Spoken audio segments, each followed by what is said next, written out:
Hello प्यारे बच्चों, मैं हूं शुभम और आज की वीडियो में हम बात करेंगे क्लास 10th के फिजिक्स के एक chapter light, reflection and refraction के बारे में। तो चलिए इस वीडियो को शुरू करते हैं। सबसे पहले हम समझते हैं लाइट क्या है। ठीक है, तो देखिए लाइट को हिंदी में बोलते हैं प्रकाश। हिंदी में क्या बोलते हैं? प्रकाश बोलते हैं। ठीक है, लाइट का हिंदी मतलब क्या है? प्रकाश है। अब बढ़ते हैं इसका डेफिनेशन की ओर। तो सबसे पहले बोलता है कि light is a form of energy. Light क्या है? एक एनर्जी है, एक प्रकार की ऊर्जा है, एक प्रकार की एनर्जी है which gives us sensation of vision. ठीक है, और which help us to see any object clearly. तो यहाँ पे सिंपली बोल रहा है कि light is a form of energy which gives us sensation of vision और which help us to see any object clearly. Light एक प्रकार की ऊर्जा है जो कि हमको किसी भी ऑब्जेक्ट को, सॉरी सब्जेक्ट नहीं, ऑब्जेक्ट, किसी भी ऑब्जेक्ट को देखने में मदद करती है। बहुत ही आसानी के साथ हम किसी भी ऑब्जेक्ट को देख सकते हैं या फिर वो हमें देखने की क्षमता देती है। आई होप कि आपको लाइट का डेफिनेशन समझ में आ गया होगा। अगर लाइट का डेफिनेशन समझ में आ गया और ये समझ में आ गया कि लाइट हमको किसी भी चीज़ को देखने में मदद करती है, तो हमको ये भी समझना होगा कि लाइट कैसे मदद करती है, how we see any object. देखिए यहाँ पे वही क्वेश्चन बोल रहा है कि how we see any object. तो इसका आंसर बहुत ही सिंपल है। इसका आंसर क्या है? सिंपल है। क्या है simple? When light coming from an object enters our eyes then we are able to see the object। देखो क्या बोल रहा है कि जब लाइट किसी भी ऑब्जेक्ट से, किसी भी वस्तु से हो करके हमारी आंखों में आती है, हमारी आंखों तक पहुंचती है, तब हम उस वस्तु को, उस ऑब्जेक्ट को देख सकते हैं। ठीक है, अब मैं इसी चीज़ को आपको एक फिगर के माध्यम से समझाता हूँ। आप इस फिगर को देख पा रहे हैं। अब मैं अगर इस फिगर की ओर बढ़ूं तो इस फिगर में क्लियरली हमको दिख रहा है कि क्या हो रहा है। सनलाइट जो है ना, वो सबसे पहले आ रही है और इस ट्री से टकरा रही है। क्या हो रही है? सबसे पहले सन आ रही है, इस ट्री से टकरा रही है और ये ट्री क्या कर रहा है? इस सनलाइट को रिफ्लेक्ट कर दे रहा है हमारी तक, यानी हमारी आंखों तक। अगर मैं बात करूं कि इस ट्री को हम कैसे देख पा रहे हैं, तो देखिए इस ट्री को सिंपल देख पा रहे हैं। जब इस ट्री से निकलने वाला लाइट रेज जो है ना हमारी आंखों तक पहुंच रहा है, तब ये बड़े ही आसानी के साथ हमको ये पेड़ दिखाई दे रहा है। मतलब यहाँ पे क्या हो रहा है कि लाइट जो सन से आई, ट्री तक पहुंची और ट्री से वापस होकर के ये हमारी आंखों तक पहुंची, तब हम बहुत ही आसानी के साथ ट्री को देख पा रहे हैं। वही चीज़ यहाँ पे बोला गया। क्या बोला गया इस डेफिनेशन में? इसके अंदर में क्या बोला गया? इसके अंदर में बोला गया कि when light coming from an object enters our eyes then we are able to see the object. ठीक है, तब हम उस ऑब्जेक्ट को बहुत ही आसानी के साथ देख पाते हैं। आई होप कि वो समझ में आ गया होगा आपको। अब हम आगे बढ़ते हैं और समझते हैं कि नेचर ऑफ लाइट क्या होता है। लाइट का जो नेचर है वो कैसा है। तो देखिए लाइट के नेचर को समझने के लिए हमको दो थ्योरीज समझनी पड़ेंगी। कौन कौन सी? जो पहली थ्योरी है वो वेव थ्योरी ऑफ लाइट है, ये फर्स्ट थ्योरी है। दूसरी थ्योरी जो है वो पार्टिकल थ्योरी ऑफ लाइट है। अब आप बोलोगे यार वेव थ्योरी ऑफ लाइट और पार्टिकल थ्योरी ऑफ लाइट क्या होता है, तो बस उसी चीज़ को मैं समझाने वाला हूँ। तो आगे बढ़ते हैं और समझते हैं कि what is wave theory of light and what is particle theory of light. तो चलिए सबसे पहले समझते हैं कि वेव थ्योरी ऑफ लाइट क्या है। तो देखो, according to wave theory of light, light consist of electromagnetic waves. देखो वेव थ्योरी ऑफ लाइट ये बोलता है कि लाइट जो है ना वो इलेक्ट्रोमैग्नेटिक वेव से बना हुआ है। उसके अंदर में क्या है? Electromagnetic wave. उसके आगे विच do not require a material medium for their propagation, जिसको ट्रैवल करने के लिए, एक पॉइंट से दूसरे पॉइंट जाने के लिए किसी भी प्रकार के मटेरियल की, किसी भी प्रकार के मीडियम की ज़रूरत नहीं पड़ती है। अब आप बोलोगे सर ये मटेरियल मीडियम क्या है? तो देखिए कोई भी मीडियम, चाहे वो मीडियम सॉलिड हो, लिक्विड हो या गैस हो, उसको कोई ज़रूरत नहीं है कि वो किसी भी मीडियम का यूज़ करे, मीडियम का सहारा ले अपने आप को प्रोपेगेट करने के लिए, अपने आप को ट्रैवल कराने के लिए। तो यहाँ पे फिर से समझते हैं कि वेव थ्योरी ऑफ लाइट क्या बोलता है। तो देखो वेव थ्योरी ऑफ लाइट क्या बोलता है कि according to wave theory of light, light is consist of electromagnetic wave which do not require which do not require a material medium for their propagation। ठीक है, ये वेव थ्योरी ऑफ लाइट बोलता है। Wave theory of light फिर से समझा देता हूँ, ये बोलता है कि लाइट जो है वो इलेक्ट्रोमैग्नेटिक वेव से बना हुआ है, जिसको कि किसी भी प्रकार के मीडियम की, चाहे वो सॉलिड हो, चाहे वो लिक्विड हो, चाहे वो गैस हो, उसकी ज़रूरत नहीं है उसको ट्रैवल करने के लिए, प्रोपेगेट करने के लिए। ठीक है, अब आगे बढ़ते हैं और समझते हैं कि देखो वेवलेंथ लाइट की क्या होती है और स्पीड लाइट की क्या होती है। तो अगर मैं बात करूँ वेवलेंथ ऑफ लाइट की, तो वेवलेंथ ऑफ लाइट जो होती है ना थोड़ी छोटी होती है। The wavelength of visible light is very small, बहुत ही छोटी होती है। कितनी? About 4 into 10⁻⁻7 metre to 8 into 10⁻⁻7 metre. यानी जो वेवलेंथ होती है विजिबल लाइट की वो छोटी होती है। कितनी छोटी होती है? 4 इंटू 10⁻⁻7 मीटर से 8 इंटू 10⁻⁻7 मीटर तक। अब हम बात करेंगे कि स्पीड ऑफ लाइट क्या होती है, कितनी होती है। तो स्पीड ऑफ लाइट जो है ना, the speed of light wave is very fast, बहुत तेज़ होती है। कितनी? तो देखो 3 इंटू 10⁸ मीटर पर सेकेंड, यहाँ पे मीटर पर सेकेंड होना चाहिए था। ठीक है, तो देखो स्पीड ऑफ लाइट कितनी होती है? 3 इंटू 10⁸ मीटर पर सेकेंड की। ठीक है, आपको ये समझ में आ गया होगा कि वेव थ्योरी ऑफ लाइट क्या है।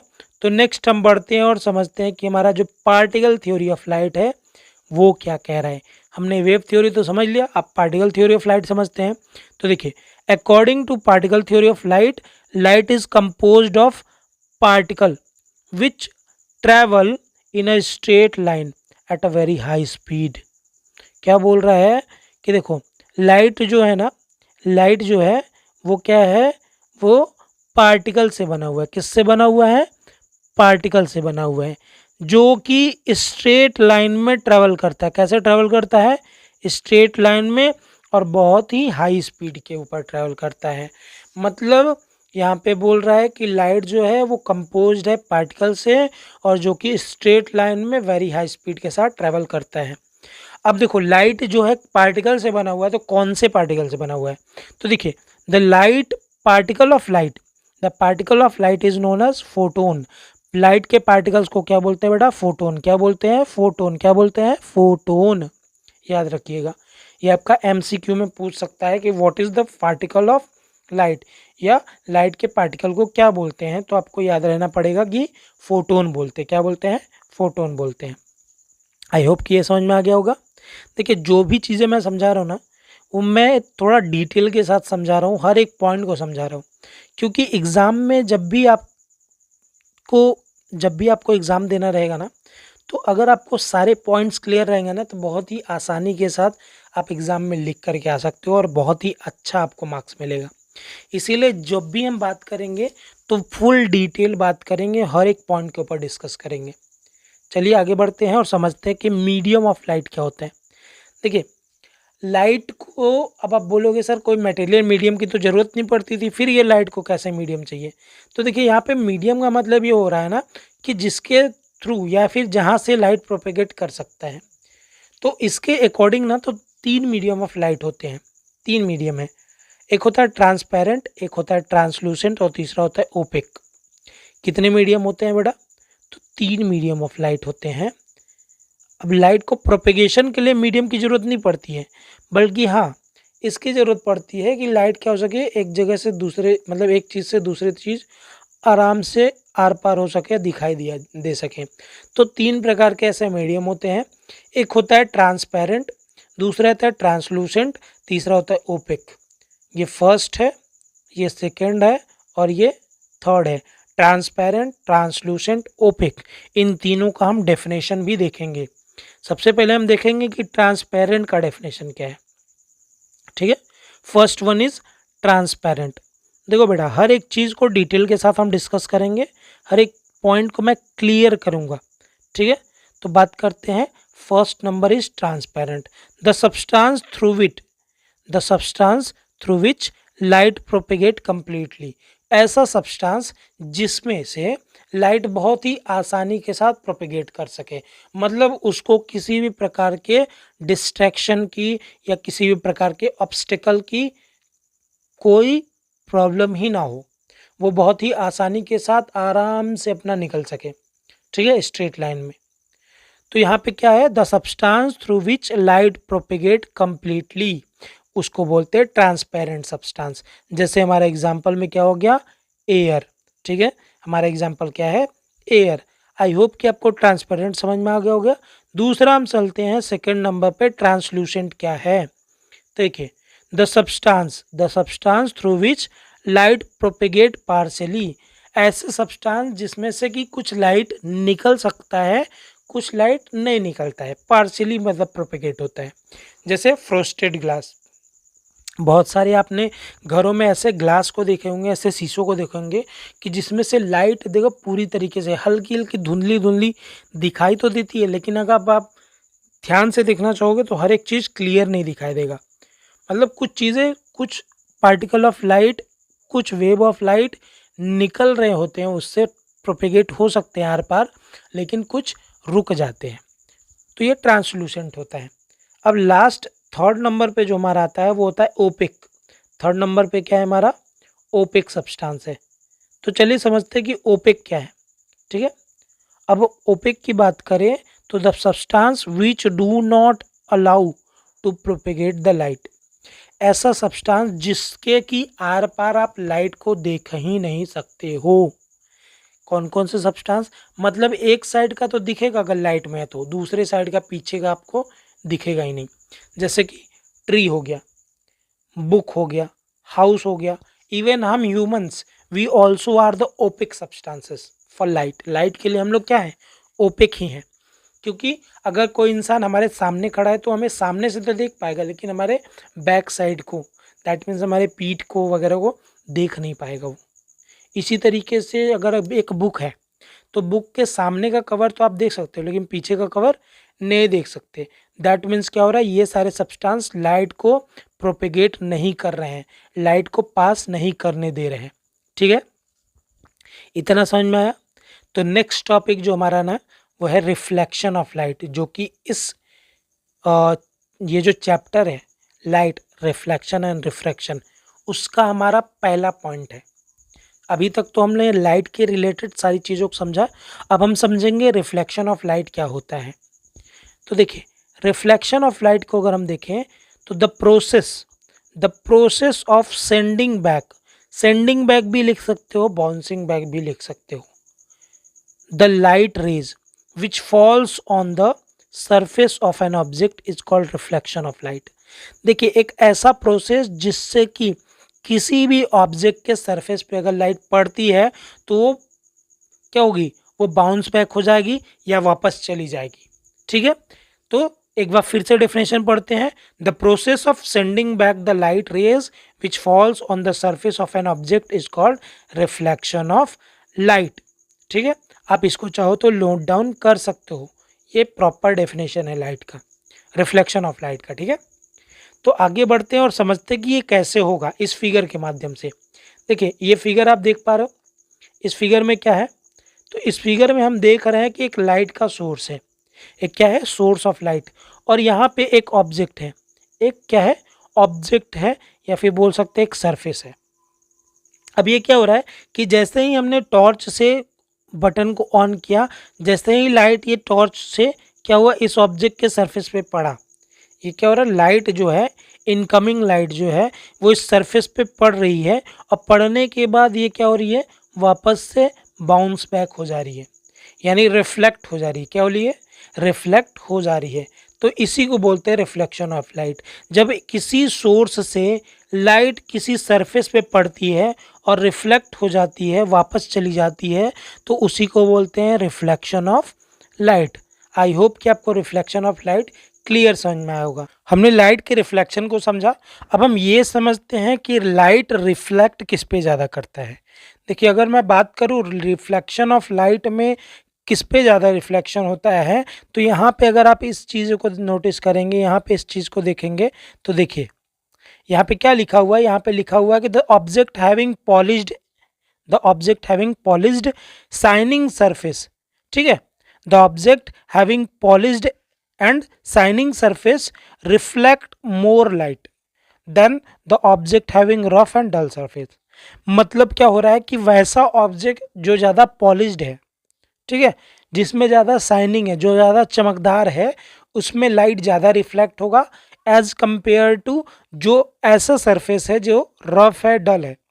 आप यहाँ पे एग्जाम्पल के तौर पे ले सकते हो कि जो क्या बोलते हैं उसको, मिरर है, ठीक है, मिरर है वो ज़्यादा पॉलिश्ड होता है, ज़्यादा शाइनिंग होता है। और दूसरा अगर आप ले लो एक नॉर्मल कोई भी कार्डबोर्ड वगैरह, ठीक है, या फिर आप बुक ले लो, तो देखोगे कि जो ये मिरर वगैरह होते हैं ना, पॉलिश्ड होते हैं, शाइनिंग सरफेस होते हैं, इनमें हम आप बड़े आसानी से अपने आप को देख सकते हैं, रिफ्लेक्शन बहुत अच्छे होता है। बट क्या आप इसी रिफ्लेक्शन को किसी बुक पे या किसी कार्डबोर्ड पे देख सकते हैं? नहीं, क्योंकि उसका जो सरफेस है वो काफ़ी रफ होता है, काफ़ी डल होता है, ठीक है। चलिए आगे बढ़ते हैं और समझते हैं कि रे ऑफ लाइट क्या है। अब मैं यहाँ पे रे ऑफ लाइट की बात क्यों कर रहा हूँ? देखिए, जब भी लाइट रिफ्लेक्ट होगा ना, तो सिर्फ लाइट रिफ्लेक्ट होने का मतलब ऐसा नहीं कि लाइट के अंदर में तो रेज है ना, लाइट के अंदर में क्या है, रेज है। तो लाइट रिफ्लेक्ट होने का मतलब रेज रिफ्लेक्ट होंगे, उसके बंडल, अगर मैं बंडल की बात करूं, जैसे रेज के बंडल की बात करूं, तो बीम रिफ्लेक्ट होंगे। इसीलिए यहाँ पे हमको रेज और बीम के बारे में समझना इंपॉर्टेंट है। चलिए आगे बढ़ते हैं और समझते हैं कि रे ऑफ लाइट क्या है। तो रे ऑफ लाइट का डेफिनेशन क्या है कि अ ray of light, a ray of light is straight line along which light travels. क्या करता है कि रे ऑफ लाइट जो है वो एक स्ट्रेट लाइन है जिसके ऊपर की लाइट ट्रेवल करता है। क्या होगा, जब हमने अभी देखा था कि लाइट क्या होता है, स्ट्रेट लाइन में ट्रेवल करते हैं, तो यही जो स्ट्रेट लाइन में लाइट ट्रेवल कर रहा है ना, इसी को क्या बोलते हैं, इसी स्ट्रेट लाइन को बोलते हैं रे। क्या बोलते हैं? रे बोलते हैं, ठीक है। इतना समझ में आया। अब हम बढ़ते हैं बीम ऑफ लाइट की ओर, कि बीम ऑफ लाइट हमारा क्या है। देखिए, बीम ऑफ लाइट जो है ना, वो बंडल ऑफ लाइट बोलते हैं उसको। क्या बोलते हैं? A bundle of light is called beam of light. किसको? बंडल ऑफ लाइट को बीम ऑफ लाइट बोलते हैं। और ये 3 प्रकार के होते हैं, parallel beam, convergent beam, divergent beam. कितने प्रकार के? तो देखो, पैरेलल, कन्वर्जेंट, डाइवर्जेंट, 3 प्रकार की बीम होती है, पैरेलल, कन्वर्जेंट और डाइवर्जेंट। अब मैं इसको फिगर के माध्यम से आपको समझाता हूँ कि पैरेलल बीम क्या है, कन्वर्जेंट बीम क्या है और डाइवर्जेंट बीम क्या है। यह फिगर देख पा रहे हैं? तो जो फर्स्ट नंबर पे हमको दिख रहा है, फर्स्ट नंबर पे ये जो हमको दिख रहा है, ये हमारा पैरेलल बीम है। क्या है? Parallel beam. सेकंड नंबर पे हमको दिख रहा है डाइवर्जेंट बीम। देखिए, पैरेलल बीम में क्या हो रहा है कि सारे बीम ऑफ लाइट जो है ना, वो एक दूसरे के साथ पैरेलल 90 डिग्री, अगर मैं यहाँ से खींच दूँ लाइन, तो इस पे क्या होगा, 90 डिग्री का फॉर्मेशन होगा। ये पैरेलल लाइन है, सब एक दूसरे के साथ पैरेलल ही है। बट डाइवर्जेंट बीम के केस में क्या होता है कि किसी एक सोर्स से निकल कर के लाइट के जो रेज होते हैं, जो बीम होता है, वो क्या होता है, डाइवर्ज होता है, छितरा जाता है चारों तरफ। और वही कन्वर्जेंट बीम के केस में अलग अलग जगह से निकल कर के लाइट जो है वो एक ही जगह पे आती है। अलग अलग जगह से निकल कर के लाइट क्या हो रही है, एक ही जगह पे आ रही है। तो पैरेलल बीम हमारा हो गया, और ये हमारा डाइवर्जेंट, और ये हमारा कन्वर्जेंट, 3 बीम हो गए। आई होप कि बीम ऑफ लाइट आपको समझ में आया होगा। तो आज के वीडियो में बस इतना ही। नेक्स्ट वीडियो में हम अगला टॉपिक जो है कि हमारा reflection of light from plane surface, यानी प्लेन मिरर के ऊपर, और दूसरा हम लोग है जो है वो reflection of light on spherical surface, spherical mirror के ऊपर। इस नेक्स्ट जो हमारा टॉपिक होगा वो ये होगा। और उस टॉपिक में, मतलब नेक्स्ट वीडियो में, हम सारे के सारे टॉपिक को कवर करके ये जो चैप्टर है रिफ्लेक्शन एंड रिफ्रैक्शन, इसको कंप्लीट कर लेंगे। तब तक के लिए अगर आपको ये वीडियो पसंद आता है तो चैनल को लाइक कीजिएगा, ठीक है। वीडियो को लाइक करने में क्या जा रहा है, कोई पैसा तो लगेगा नहीं। तो वीडियो को लाइक कीजिएगा, चैनल को सब्सक्राइब कीजिएगा। अगर लगे, समझ में आए, तो प्यारा सा कमेंट मार दीजिएगा। और साथ ही साथ अपने जो दोस्त पढ़ने वाले हैं, जिनको ज़रूरत है, जो क्लास 10th में हैं, उनको ये वीडियो और साथ ही साथ हमारा चैनल भी सजेस्ट कीजिएगा, ठीक है। तब तक के लिए गुड बाय, जय हिंद। आई होप कि आप सब मस्त रहेंगे और ऐसे ही मस्त पढ़ाई करेंगे। Bye bye.